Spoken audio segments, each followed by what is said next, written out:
Hello ನಮಸ್ಕಾರ, ನೀವು ನೋಡ್ತಾ ಇದ್ದೀರಾ ಇಂಡಿಯಾ ಫಸ್ಟ್. ನಾನು ರಕ್ಷತ್ ಶೆಟ್ಟಿ. ಈಗ ಹೆಡ್ಲೈನ್ಸ್. ಮಕ್ಕಳನ್ನ ಶಾಲೆಗೆ ಸೇರಿಸೋದಕ್ಕೆ 6 ವರ್ಷ ಕಡ್ಡಾಯ ಅನ್ನೋ ನಿಯಮವನ್ನ ಸರ್ಕಾರ ಕೊನೆಗೂ ಸಡಿಲಿಸಿದೆ. ನ್ಯೂಸ್ ಫಸ್ಟ್ ಸತತ ವರದಿಯ ಬೆನ್ನಲ್ಲೇ 5.5 ವರ್ಷಕ್ಕೆ ಇಳಿಸಿ ಖುಷಿಯ ಸುದ್ದಿ ಕೊಟ್ಟಿದೆ. ಇದರಿಂದ 6 ಲಕ್ಷ ವಿದ್ಯಾರ್ಥಿಗಳಿಗೆ ಅನುಕೂಲವಾದರೂ ಇದು ಈ ವರ್ಷಕ್ಕೆ ಸೀಮಿತ ಅನ್ನೋದು ನೆನಪಿರಲಿ.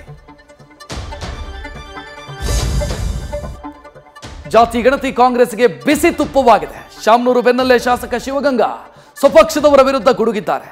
ವಿಪಕ್ಷಗಳು ಮಾತ್ರ ಅಲ್ಲದೆ ಸ್ವಾಮೀಜಿಗಳು ಕೂಡ ಸಿಡಿದೆದ್ದಿದ್ದಕ್ಕೆ ಸಿಎಂ ವರಸೆ ಬದಲಾಯಿಸಿದ್ದಾರೆ. ನಾಳೆಯ ಸಚಿವ ಸಂಪುಟದ ಮೇಲೆ ಎಲ್ಲರ ಚಿತ್ತ ನೆಟ್ಟಿದೆ.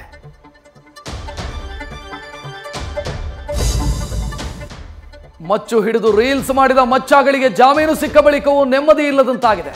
ಕೋರ್ಟ್ಗೆ ಹಾಜರಾಗಿ ವಿನಯ್ ಮನೆ ಸೇರಿದರೆ ಚಕ್ಕರ್ ಹೊಡೆದು ರಜತ್ 14 ದಿನಗಳ ಪರಪ್ಪನ ಮಡಿಲು ಸೇರಿದ್ದಾರೆ.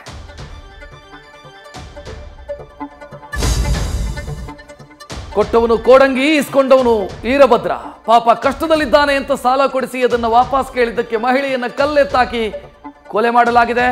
ಹತ್ಯೆಯಾದವಳ ಮೊಬೈಲ್ ಸಮೇತ ನಾಪತ್ತೆಯಾದವನನ್ನ ಚಿತ್ರದುರ್ಗ ಪೊಲೀಸರು ಲಾಕ್ ಮಾಡಿದ್ದಾರೆ. ನ್ಯಾಷನಲ್ ಹೆರಾಲ್ಡ್ ಕೇಸಲ್ಲಿ ಇಡಿ ಸೋನಿಯಾ ಗಾಂಧಿ, ರಾಹುಲ್ ಗಾಂಧಿ ವಿರುದ್ಧ ಚಾರ್ಜ್ ಶೀಟ್ ಸಲ್ಲಿಸಿದೆ. ಇದಕ್ಕೆ ಮಂಗಳೂರಲ್ಲಿ ಕಾಂಗ್ರೆಸ್ ನಾಯಕರು ಇಡಿ ಕಚೇರಿಗೆ ಮುತ್ತಿಗೆ ಹಾಕಿದ್ದಾರೆ. ಇನ್ನೊಂದು ಕಡೆ ಮನಿ ಲಾಂಡ್ರಿಂಗ್ ಕೇಸ್ನಲ್ಲಿ 2ನೇ ದಿನವೂ ರಾಬರ್ಟ್ ವಾದ್ರಾ ವಿಚಾರಣೆ ನಡೆದಿದೆ. ನ್ಯೂಸ್ ಫಸ್ಟ್ ನಿರ್ಭೀತಿಯಿಂದ ನಿಮ್ಮ ಪರವಾಗಿ.